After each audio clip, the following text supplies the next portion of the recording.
Chapter 5 देख रहे हैं, laws of motion. Newton second law of motion. पहला जो लॉ है न्यूटन का, वो आपको बताता है कि जब भी सारे एक्सटर्नल फोर्स जो लग रहे हो, नेट एक्सटर्नल फोर्स यदि जीरो हो तो सिचुएशन क्या होगी। बॉडी या तो रेस्ट पे रहेगी या यूनिफॉर्म मोशन पे रहेगी। जो सेकेंड लॉ ऑफ मोशन है वो क्या बताता है, ये एक जनरल सिचुएशन बताता है कि जब नेट एक्सटर्नल फोर्स, अब एक बॉडी पे बहुत सारे फोर्स लग सकते हैं। हमने देखा था एक जगह पे हमने किताब रखी थी और किताब पे यहाँ पर ग्रेविटी लग रही है, इस जगह पे कुछ और भी फोर्स लग रहा है। तो एक ऐसी सिचुएशन, वो जनरल सिचुएशन जहां पर कोई नेट एक्सटर्नल फोर्स वाकई में बॉडी पे लग रहा हो, तो नेट एक्सेलरेशन या नेट एक्सटर्नल फोर्स जब लगता है तब बॉडी किस तरीके से मूव करती है, ये सेकेंड लॉ ऑफ मोशन बताता है। मोमेंटम, मोमेंटम क्या है, इसको हम P से रिप्रेजेंट करते हैं। ये मास और वेलोसिटी का प्रोडक्ट होता है। मोमेंटम आप मास इंटू वेलोसिटी बताते हैं। मोमेंटम क्योंकि यहाँ पे वेलोसिटी आ गई आपकी, इसलिए मोमेंटम आपकी वेक्टर क्वांटिटी है।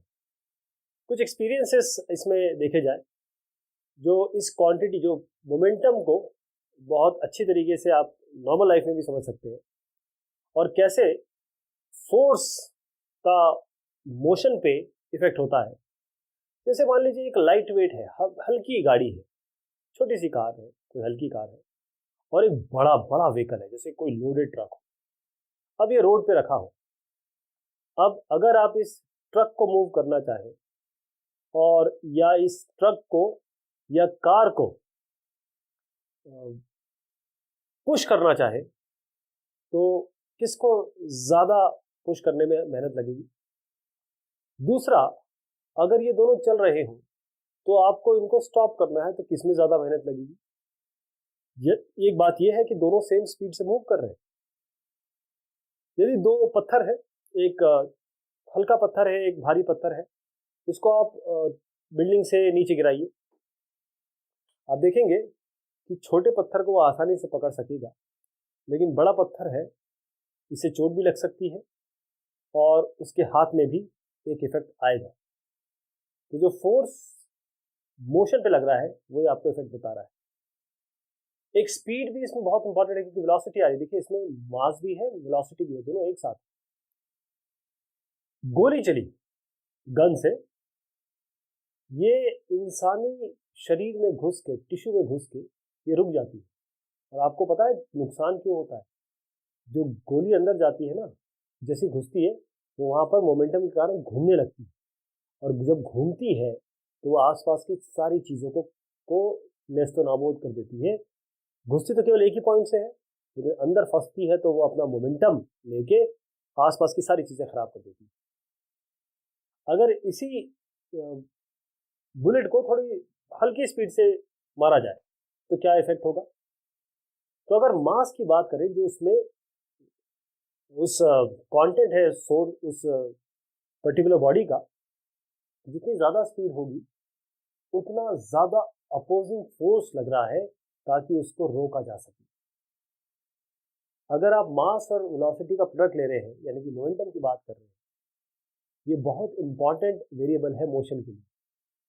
जितना ज्यादा चेंज होगा, वेरिएशन होगा मोमेंटम में किसी समय पे, उतना ज्यादा आपको फोर्स लगाना पड़ेगा और शक्ति लगानी पड़ेगी उसको रोकने के लिए। एक क्रिकेटर है जो सीजन क्रिकेटर है, बहुत उसका काम ही प्रोफेशनल क्रिकेटर है, वो जैसी बॉल आती है उसको कैसे पकड़ता है।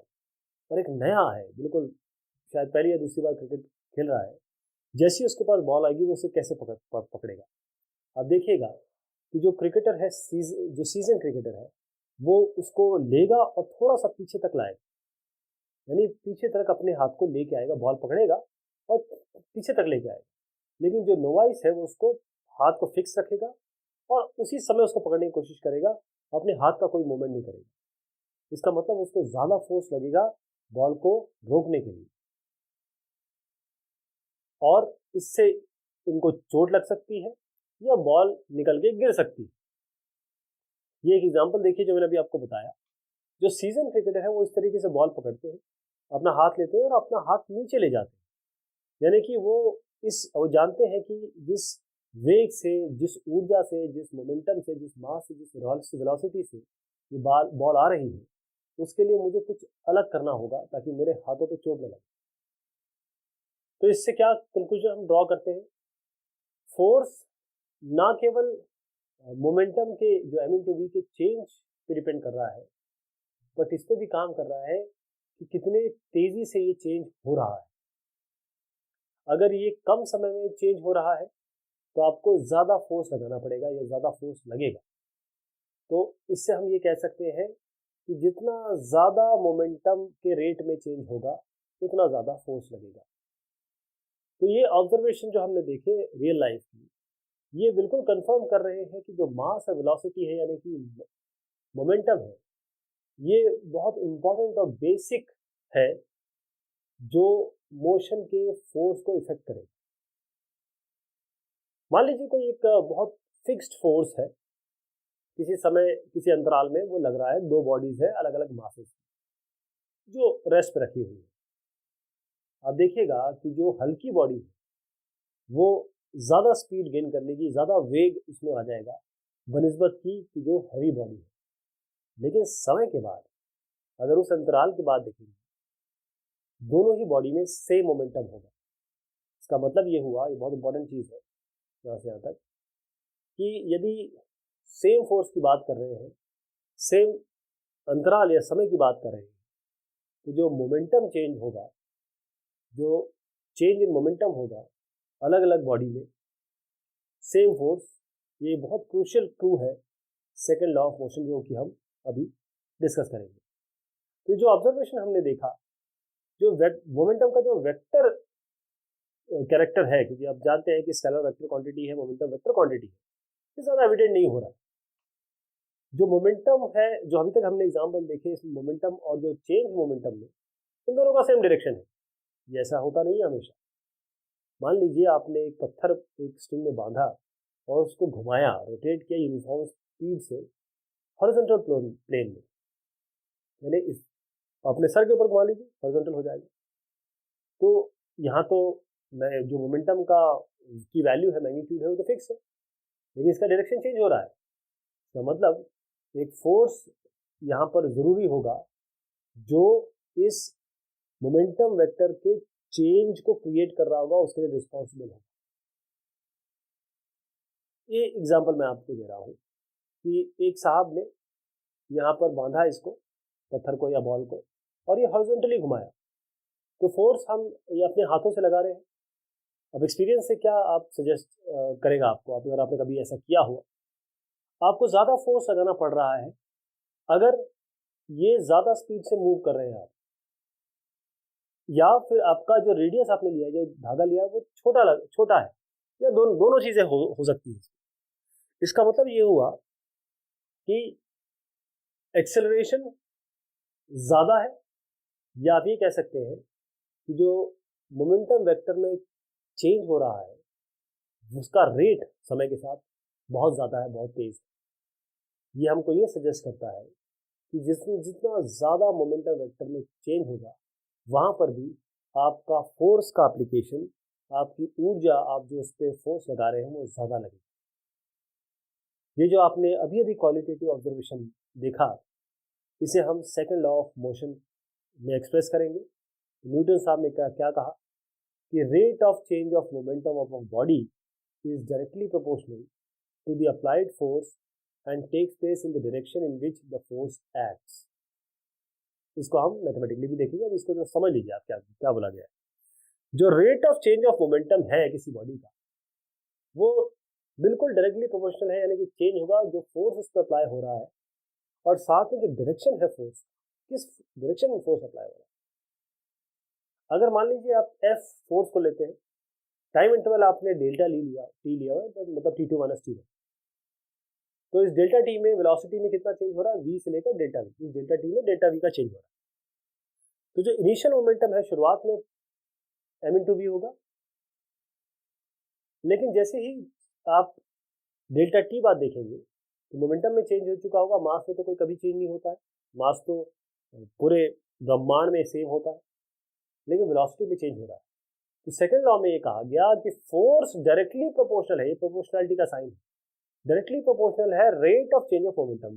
जब भी रेट बताते हैं वो टाइम के हिसाब से बताते हैं, अगर कुछ नहीं दिया हो तो डेल्टा पी व डेल्टा टी। अब इस साइन को हम हटा देते हैं जरा, इसके लिए हमको कांस्टेंट लगाना पड़ता है, तो इस प्रोपोर्शनलिटी साइन को हटा के हम इसमें एक कांस्टेंट लगा देंगे, तो एफ इक्वल टू के डेल्टा पी व डेल्टा टी, के इसमें कांस्टेंट ऑफ प्रोपोर्शनलिटी है। अब जरा इस डेल्टा टी को हम कम से कम करें, कम से कम समय में हम निकालने की कोशिश करें, तो ये क्या बन जाता है, डेल्टा पी व delta T D P by D T बन जाएगा, बेसिकली डेरिवेटिव बन जाएगा। जब भी हम डेल्टा टी को जब हम लिमिट ले लेते हैं, इसकी लिमिट ले लेंगे, डेल्टा पी टेंड्स टू 0 यहाँ पर लिमिट ले लेंगे, तो ये D P by D T हो जाएगा। ओके, तो ये डेरिवेटिव हो जाएगा, या इसको कह सकते हैं डिफरेंशियल कोएफिशिएंट पी का टी के रिस्पेक्ट में, जिसको हम D P by D T बोलेंगे। इसका मतलब ये हुआ एफ इक्वल टू के D P by D T. Mass fixed है, मास चेंज नहीं होगा, तो D P by D T का मतलब क्या हुआ, पी की जगह जरा एम भी रख के देखिए, हम केवल इसको कर रहे हैं ना, तो D P by D T क्या होगा, मास बाहर ले लीजिए कांस्टेंट है, तो D P by D T हो गया। आप जानते हैं कि acceleration D P by D T होता है, इसकी जगह आप लिख दीजिए, तो आप सेकेंड लॉ ऑफ मोशन क्या बन गया, F equal to K M A, F equal to mass into acceleration. कि अभी देखते हैं, इसने सीधे बताया कि फोर्स डायरेक्टली प्रोपोर्शनल है मास और एक्सेलरेशन के प्रोडक्ट के। फोर्स डायरेक्टली प्रोपोर्शनल है मास से भी, फोर्स डायरेक्टली प्रोपोर्शनल है एक्सेलरेशन से भी। यूनिट फोर्स अभी तक हमने बात नहीं की है, लेकिन इस इक्वेशन की बात करें तो ये हमने यूनिट फोर्स के लिए बताया है। इसका मतलब हमारे पास लिबर्टी है कि इस के को हम यूनिट यानी कि 1 चूज करें, तो इस के को 1 रखेंगे तो क्या आएगा, F equal to D P by D T क्या आ जाएगा, एम इंटू ए। तो ये F is equal to M into A, यही आपका न्यूटन का सेकंड लॉ है। जो ऐसा यूनिट है फोर्स की जो एक्सेलरेशन देती है, एक मास जो 1 kg है उसको एक्सेलरेशन देती है 1 मीटर पर सेकेंड स्क्वायर, इसी को हम न्यूटन देते हैं। वो साहब जिन्होंने हमको ये दिया, उनकी ऑनर में, उनके रिस्पेक्ट में 1 न्यूटन होता है 1 kg, इसके लिए मीटर पर सेकेंड स्क्वायर इस एक्सेलरेशन के लिए। कुछ पॉइंट्स इस सेकेंड लॉ के बारे में जान लेते हैं। पहली चीज़ ये है कि अगर फोर्स 0 है तो मास तो 0 नहीं हो सकता, मास तो हमेशा सेम रहता है, कहीं भी ले जाइए उसको, मून पे ले जाइए, प्लूटो पे ले जाइए। अगर फोर्स 0 है तो एक्सेलरेशन 0 है, तो पहले लॉ के लिए कंसिस्टेंट हो गया कि अगर फोर्स कुछ नहीं लग रहा है तो एक्सेलरेशन 0, इसका मतलब या तो बॉडी रेस्ट पे है या अपने यूनिफॉर्म मोशन में है, तो पहले से भी ये मैच कर गया। जो सेकेंड लॉ ऑफ मोशन है ये वेक्टर लॉ है, क्योंकि इसमें वेक्टर क्वांटिटीज आ रही हैं। ये 3 इक्वेशन इससे बन रही हैं, 3 कंपोनेंट बन रहे हैं, F X, F Y, F Z. तो M A X, M A Y, M A Z. इसका मतलब ये है कि यदि एक फोर्स पैरेलल नहीं है वेलोसिटी के, कुछ एंगल बना रहा है इसके साथ, तो वो जो चेंज होगा वो कंपोनेंट जो वेलोसिटी का है उस डायरेक्शन में उसी को चेंज कर रहा है। जो कंपोनेंट है वेलोसिटी का वो नॉर्मल यानी कि परपेंडिकुलर होता है फोर्स के, तो वो अनचेंज रहेगा, जो भी नॉर्मल होगा। जैसे अगर आप बात करें किसी प्रोजेक्टाइल मोशन की, इसका जो वर्टिकल ग्रेविटेशनल फोर्स है, जो ग्रेविटेशनल जो हॉरिजॉन्टल कंपोनेंट है वेलोसिटी का, वो चेंज नहीं, वो अनचेंज होता है, वो चेंज नहीं होता है। इसको देखिएगा आप, ये है डायग्राम इसका कि जब ये वर्टिकल, जिस तरीके से प्रोजेक्टाइल मोशन हो रहा है, एक्सेलरेशन एक्सेलरेशन एक्सेलरेशन एक्सेलरेशन, सारे वर्टिकल है। एक्सेलरेशन कभी भी इसका चेंज नहीं हो रहा है, क्योंकि एक्सेलरेशन आपका ग्रेविटी वाला है। अब जो सेकेंड लॉ ऑफ मोशन है, जो इस इक्वेशन में हमने देखा, ये कहाँ एप्लीकेबल है, एक पार्टिकल या एक बॉडी जो पॉइंट बॉडी है। जो फोर्स एफ की बात कर रहे हैं हम इस लॉ में, वो एफ इक्वल टू एम में, ये नेट एक्सटर्नल फोर्स है। ध्यान रखिएगा, ये केवल एक्सटर्नल फोर्स नहीं है, ये पूरा का पूरा जितने फोर्स लगे हैं वो है ही। और ए इसमें क्या है, एक्सेलरेशन है इस फोर्स के कारण। ये देखिए कि ये जो लॉ हुआ इससे इससे क्या पता चला? ये लॉ को हम रिजिड बॉडी पे लगा पाते हैं, और जनरली अगर इसको और आगे बढ़ाएं तो ये सिस्टम ऑफ पार्टिकल में भी लगा पाएंगे। यहाँ पर जो एफ है इसको हम कहेंगे जो टोटल एक्सटर्नल फोर्स सिस्टम पे लग रहा है, और एक्सेलरेशन को हम कहेंगे ज़्यादा जनरल बनाने, अगर इसको बनाने की कोशिश करें तो एक्सेलरेशन का मतलब ये होता है कि जो पूरे सिस्टम में एज अ होल एक्सेलरेशन हो रहा है। इसका भी एग्जांपल देते हैं। पहले समझिए कि जो और प्रिसाइसली बात करें तो एक्सेलरेशन या ए उस बॉडी के, उस अगर बड़ी बॉडी है तो उसका सेंटर ऑफ मास का जो एक्सेलरेशन होगा उसके बारे में बात हो रही है। कोई भी इंटरनल फोर्स इस सिस्टम में जो लग रहा है वो इस एफ में नहीं लगेगा, जो अंदर की तरफ लग रहा है, अंदर से लग रहा है। अब देखिएगा कि यहाँ पर इन्होंने एक एक्सेलरेशन किसी इंस्टेंट पे, वो क्या है? Force. Acceleration is force into mass into acceleration. जैसे ही आपने ये ड्रॉप किया ट्रेन से पत्थर, इसमें कोई हॉरिजॉन्टल एक्सेलरेशन या फोर्स तो नहीं, अगर एयर रेजिस्टेंस को आप निगलेक्ट कर दें तो जो स्टोन है उसके पास कोई भी मेमोरी या कोई भी याददाश्त नहीं है एक्सेलरेशन, जो ट्रेन के साथ हुआ, एक बार फेंक दिया आपने बस। तो जो सेकंड लॉ ऑफ मोशन का है ये लोकल रिलेशन है, और लोकल रिलेशन का मतलब क्या हुआ कि जो फोर्स है किसी भी पार्टिकल की कोई ना कोई लोकेशन होगी, उस इंस्टेंट पे जहां पर वो पार्टिकल है वहां पर एक्सेलरेशन उस पॉइंट पे रिलेटेड है, यानी कि ये लोकल रिलेशन। यहाँ जब आपने छोड़ दिया ना इसको, तो अब ये ट्रेन से अलहदा हो गया। इसका मतलब ये है एक्सेलरेशन जब जहां है वहीं पर फोर्स तब तहां होगा। जो हिस्ट्री है मोशन की कहाँ से कहाँ आ रही है उससे कोई लेना देना नहीं है। जब ये ट्रेन में था तो अलग बात थी, जब ट्रेन से बाहर आ गया तो ट्रेन से इसका नाता खत्म हो। एक एग्जांपल देते हैं, एक बुलेट है जिसका मास इतना दिया हुआ है, ये मूव कर रहा है, इसका स्पीड है 90 मीटर पर सेकेंड। ये अब अंदर आता है एक वुडन ब्लॉक के, और उसके बाद ये 60 सेंटीमीटर और चलता है और रुक जाता है। आपको एवरेज रेजिस्टिव फोर्स बताना है जो इस लकड़ी के ब्लॉक ने इस बुलेट को दिया। तो पहले तो हम अपना जो हमारे पास लॉ ऑफ मोशन है उससे हम v square equal to U square plus 2s, उसमें फाइनल वेलोसिटी v0 ले लेंगे, a की जगह हम माइनस ए लेंगे क्योंकि एक्सेलरेशन नहीं रिटार्डेशन हो रहा है।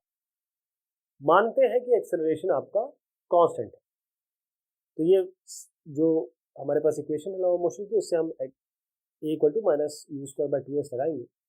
u हमको 90 दिया हुआ है, s 60 सेंटीमीटर है, 60 को डिवाइड कर दीजिए 100 से, 0.6 आ जाएगा। इससे हमारे पास ये संख्या आ जाएगी a की। अब फोर्स निकालना है तो मास आपके पास है, आपके पास एक्सेलरेशन है, दोनों को लगा दीजिए, मास इंटू एक्सेलरेशन आपका 270 न्यूटन आ जाएगा। तो जो रेजिस्टिव फोर्स है या ये कहें कि जो रिटार्डेशन है बुलेट का, वो बहुत हद तक यूनिफॉर्म नहीं होगा। तो ये एवरेज रेजिस्टिव फोर्स है, क्योंकि हमने यहाँ पर ये माना कि जो एक्सेलरेशन है वो कांस्टेंट माना, लेकिन ऐसा होगा नहीं नॉर्मली। एक और सवाल देखते हैं, जो मोशन है पार्टिकल का जिसका मास m दिया हुआ है, उसका मोशन यहाँ पर इक्वेशन से दिया गया। आपको फोर्स बताना है इस पार्टिकल पे क्या काम करता है। फोर्स को ध्यान रखिएगा m इंटू ए होता है। हमारे पास ये इक्वेशन है, ये y है हमारे पास, मतलब डिस्प्लेसमेंट है। डिस्प्लेसमेंट मतलब अगर हम वेलोसिटी निकालना चाहें, जैसे डिस्प्लेसमेंट r से या y से रिप्रेजेंट करें, तो dy बाई dt क्या होगा? यही तो आपका वेलोसिटी होगी। तो इसका हम डिफरेंशिएशन कर देंगे, यानी कि इस साइड का डिफरेंशिएशन कर देंगे रिस्पेक्ट टू t। तो इसमें t हट जाएगा, u बचेगा, इसमें 2t आएगा, 2 कैंसिल, v प्लस gt आ जाएगा। एक्सेलरेशन क्या आया आपका? dv by dt acceleration. इसका दोबारा इंटीग्रेशन कर डिफरेंशिएशन कर देंगे, u हट जाएगा, t हट जाएगा, अपने g बचेगा। तो एक्सेलरेशन आ गया आपका g। फोर्स क्या लग रहा है? फोर्स मास इंटू एक्सेलरेशन होता है। अभी अभी हमने देखा एक्सेलरेशन g के बराबर है, तो ये m इंटू जी आएगा। का मतलब जो इक्वेशन डिस्क्राइब कर रही है मोशन को किसी पार्टिकल में, वो यहाँ पर ग्रेविटी में काम कर रही है, और y आपका ग्रेविटी के डायरेक्शन में इसका पोजीशन वेक्टर। इम्पल्स, कई बार हमारे पास ऐसे एग्जाम्पल आते हैं जहां पर हम बहुत ज़्यादा फोर्स लगा रहे हैं, काम हो रहा है बहुत कम समय के लिए, और ये जो कम समय के लिए काम कर रहा है ये मोमेंटम को कुछ कम समय के लिए चेंज भी कर रहा है। जैसे क्रिकेट, जैसी बॉल बैट को हिट करती है, आप देखिए बॉल बैट को जब हिट करती है तो बहुत कम समय के लिए करती है, लेकिन वो बाउंस बैक होती है। तो जो अगर मान लीजिए कोई सामने बॉल है या फोर्स लग रहा है उस बॉल पे, तो जो आपका बॉल है वो कम समय के लिए काम कर रहा है, बैट कम समय के लिए काम कर रहा है, क्योंकि कांटेक्ट बहुत कम है, उसका समय कम बहुत है, लेकिन फोर्स अच्छा खासा है जो डायरेक्शन चेंज कर देता। मान लीजिए बहुत तेज किसी ने 140 किलोमीटर प्रति घंटा पे बॉल की और आपने बैट को बस टच कर दिया, वो छक्का चला जाता है, सिक्सर चला जाता है। बहुत कम समय के लिए बैट को बॉल ने छुआ, लेकिन इसने पूरा मोमेंटम चेंज कर दिया उसका। तो ये जो सिचुएशन है, इन सब में जो फोर्स है और टाइम ड्यूरेशन है, वो इनको अलग करना बहुत मुश्किल हो जाता है क्योंकि समय बहुत कम है। लेकिन जो फोर्स और टाइम का जो प्रोडक्ट है, जो बेसिकली चेंज दे रहा है मोमेंटम में, वो एक मेजरेबल क्वांटिटी हो सकती है। इसी प्रोडक्ट को हम कहते हैं इम्पल्स। इम्पल्स क्या होता है? Force into time, time duration, और ये बराबर होता है क्योंकि जैसे आपने बैट में देखा, बैट से बॉल लगी तो चेंज हुआ मोमेंटम में, तो इसी को हम चेंज इन मोमेंटम कहते हैं। तो बहुत ज़्यादा फोर्स किसी कम समय के लिए लग रहा है तो एक फाइनाइट चेंज हो रहा है, इसे चेंज इन मोमेंटम, मोमेंटम में कुछ चेंज हो रहा है, इसी को हम इम्पल्सिव फोर्स कहते हैं। तो ये जो साइंस चली आ रही है उसकी हिस्ट्री में देखा जाए तो इस इम्पल्सिव फोर्स को जनरल कैटेगरी में रखा गया, ऑर्डिनरी फोर्सेस की। न्यूटोनियन मैकेनिक्स में ऐसा कुछ भी डिफरेंस नहीं है, मतलब डिस्टिंक्शन नहीं है। जो भी फोर्स हो रहे हैं उन्हीं फोर्सेस में इम्पल्सिव फोर्स भी आता है। बस बात यह है कि ये बहुत ज़्यादा है और बहुत कम समय के लिए लगता है। एक सवाल देख लेते ताकि ये समझ में आए ज़्यादा। एक बैट्समैन है, वो बॉल को हिट करता है स्ट्रेट डायरेक्शन में, बिल्कुल बॉल आई और उसने उसी बॉलर की तरफ बॉल दी। उसकी इनिशियल स्पीड चेंज नहीं हो रही है। यदि जो मास है बॉल का वो इतना 0.15 kg है, आपको इम्पल्स बताना है कितना बॉल पे बैट से दिया गया। आपको बॉल का मोशन बताना है कि ये समझना है कि वो सीधी आ रही है। तो चेंज इन मोमेंटम क्या हुआ? देखिए चेंज इन मोमेंटम है ये मास, राइट, और मास इनटू ये m1v1 हुआ, m1v1 माइनस m2v2। ठीक, मास को बाहर ले लीजिए, दोनों के मास सेम है, मतलब 0.5 बॉल की बात हो रही है, लेकिन वेलोसिटी 12 है। मान लीजिए क्रिकेटर यहाँ खड़ा है, बॉलर यहाँ खड़ा है, जो बॉल इन्होंने की तब तो ये वेलोसिटी v हो गई जो कि 12 है, लेकिन जब इन्होंने बल्ले का इस्तेमाल किया तो वेलोसिटी इस तरफ हो गई। हम जानते हैं कि इसको हम नेगेटिव लेंगे, तो ये v2 हम नेगेटिव लेंगे, इसीलिए यहाँ पर आपको नेगेटिव दिख रहा है। और नेगेटिव नेगेटिव पॉजिटिव हो जाएगा, यानी कि 0.15 बाहर है और 12 अंदर है। 12 + 12 24, 24 को 0.15 से मल्टीप्लाई करेंगे तो 3.6 न्यूटन सेकंड आएगा। तो इम्पल्स न्यूटन सेकंड में आएगा। डायरेक्शन होगा बैट्समैन से लेकर बॉल तक। ये ऐसा एग्जाम्पल है जहाँ पर जो फोर्स लग रहा है बॉल पे बैट्समैन द्वारा, और जो समय है कॉन्टैक्ट का, वो बहुत मुश्किल है जानना, लेकिन इम्पल्स आप आसानी से कैलकुलेट कर सकते हैं। Newton's third law of motion. Newton का तीसरा लॉ क्या कहता है? सेकंड लॉ ने किसको रिलेट किया? फोर्स को एक्सेलरेशन से। तो ये उत्पत्ति कहां से हुई? ये जो एक्सटर्नल फोर्स आ रहा है इसकी ये आया कहां से? कौन सी ऐसी एजेंसी आ रही है या कौन सी ऐसी चीज आ रही है जो इस एक्सटर्नल फोर्स को दे रहा है? तो न्यूटोनियन मैकेनिक्स में जब इसकी बात हुई, जो एक्सटर्नल फोर्स है किसी बॉडी पे, वो किसी और बॉडी के थ्रू आता है। जैसे आप कह रहे हैं बॉल फेंकेंगे तो आपके हाथों से बॉल फेंकती है। मान लीजिए आपके पास बॉडी है ए और बी, दो पेयर है। अब बी जो है वो एक फोर्स देता है या एक्सटर्नल फोर्स देता है एक, और इसमें एक सिंपल क्वेश्चन आएगा आपके सामने क्या ये ए भी इसको कुछ फोर्स एक्सटर्नल दे रहा है?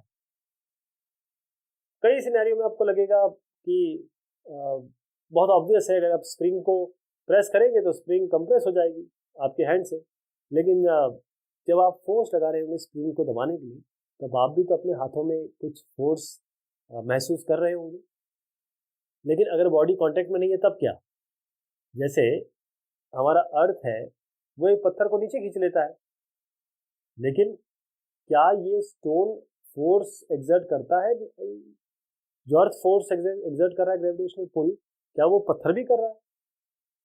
हम देख ही नहीं पाते इस चीज को, इसलिए इसका आंसर हम नहीं दे पाते। लेकिन न्यूटन साहब के अनुसार ये पत्थर अर्थ पे भी वही फोर्स एग्जर्ट करता है, इक्वल और अपोजिट फोर्स एग्जर्ट करता है। अर्थ इतना मैसिव है, इतना बड़ा है कि इस छोटे से पत्थर से जो इफेक्ट हो रहा है वो हमें दिखाई भी नहीं देता, नेग्लिजिबल मानते हैं उसको। तो न्यूटोनियन मैकेनिक्स के हिसाब से और जो फोर्स की बात हम कर रहे हैं, तो ये कभी भी सिंगल काम नहीं करता है। फोर्स दो बॉडीज का म्यूचुअल इंटरेक्शन के बीच में काम करता है। तो फोर्सेस हमेशा पेयर में काम करेंगे। इसका मतलब ये है कि दो बॉडीज एक दूसरे को बराबर और अपोजिट डायरेक्शन में फोर्स देंगे और लेंगे। इसी आइडिया को न्यूटन साहब के नाम से हम थर्ड लॉ ऑफ मोशन कहते हैं। और बहुत सीधी बात है कि हर एक एक्शन का इक्वल और ऑपोजिट रिएक्शन होता है। नॉर्मल लाइफ में भी आप देखेंगे, किसी को अगर आप प्यार से बात करेंगे वो आपसे प्यार से बात करेगा, किसी को आप गुस्से से बात करेंगे तो वो उसी तरीके से बात करेगा। ये बिल्कुल नेचुरल चीज़ है। ये जो न्यूटन साहब ने एक लाइन कही, कितनी क्रिस्प है, कितनी सुंदर है। क्यों? ये जो लाइन है सुंदर के साथ साथ कुछ मिसकॉन्सेप्शन भी लेके आती है। थोड़ा इसके बारे में समझने की जरूरत है कि लॉ कह क्या रहा है, खास तौर पे जब एक्शन और रिएक्शन की बात हो रही है। जो एक्शन और रिएक्शन की बात हो रही है, इसमें जो टर्म हम यूज कर रहे हैं थर्ड लॉ में, केवल फोर्स की बात हो रही है यहाँ पे। अगर हम और कोई चीज इसमें लाएंगे तो वो कंफ्यूजिंग हो जाएगा। तो अब हम एक काम करते हैं, थोड़ा इसको और बनाते हैं। हम कहते हैं फोर्स हमेशा पेयर्स में काम करेंगे। अगर फोर्स बॉडी ए बी पे एग्जर्ट कर रही है तो बी जो ए पे करेगा वो इक्वल अपोजिट होगा। जो टर्म्स है एक्शन रिएक्शन की थर्ड लॉ में, ये हो सकता है कि एक अगेन आपको कुछ और चीज़ें सोचने में मजबूर करे। तो यहाँ पर कोई cause effect relation third law नहीं दे रहा है आपको, ये कॉज होगा तो इफेक्ट होगा। सीधी सी बात है, फोर्स ए जो बी को देगा वही फोर्स बी ए को देगा उसी इंस्टेंट पे। ऐसे नहीं कि आज आपने किसी को बोला वो आपको परसों आगे कुछ और बोल रहा है। तो इसीलिए इसी रीजनिंग से इन दोनों में से किसी को भी आप एक्शन कह सकते हैं, किसी को भी आप रिएक्शन कह सकते हैं। इसको रिएक्शन कह सकते हैं, इसको एक्शन कह सकते हैं। तो एक्शन और रिएक्शन फोर्सेस अलग अलग बॉडी पे काम कर रहे हैं, सेम बॉडी पे काम नहीं कर रहे। आप मानिए ए और बी दो आपकी बॉडीज है। थर्ड लॉ ऑफ मोशन कहता है जो एफ है ए से बी पे लग रहा है वही माइनस होगा बी और ए पे, यानी कि फोर्स जो ए लगा रहा है बी पे वो नेगेटिव होगा जो बी के ए पे लग रहा है। तभी तो ये अपोजिट होगा, इक्वल तो हो गया, अपोजिट भी तो होना है। तो हम अगर कंसिडर कर रहे हैं या देख रहे हैं मोशन को, किसी भी बॉडी ए और बी की बात कर रहे हैं, तो दोनों में से जो एक फोर्सेस है वो रिलेवेंट होगी उस समय के लिए। ये गलत हो जाएगा यदि आप दो फोर्सेस को ऐड कर ये क्लेम करके कि देखिए इसको इधर ले आइए, इसको इधर ले आइए, F A B plus F A, क्योंकि यहाँ जाएगा तो प्लस हो जाएगा, F A B plus F B A zero हो जाएगा। ऐसा गलत हो जाएगा इसको समझना। लेकिन आप जब एक सिस्टम के बारे में समझ रहे हैं, दो बॉडीज हैं आपकी, एफ ए बी और एफ बी ए फोर्स लग रहे हैं और ये इंटरनल फोर्स है सिस्टम की ए और बी, तो ये ऐड हो जाएंगे और ये आपको एक नल फोर्स देंगे। इंटरनल फोर्सेस किसी भी बॉडी की या कोई पार्टिकल का एक सिस्टम बनाया है वो आप कैंसिल कर सकते हैं। बड़ा इंपॉर्टेंट फैक्ट है, क्योंकि ये हम जब भी प्रॉब्लम करेंगे तो आपको ये सामने आएगा।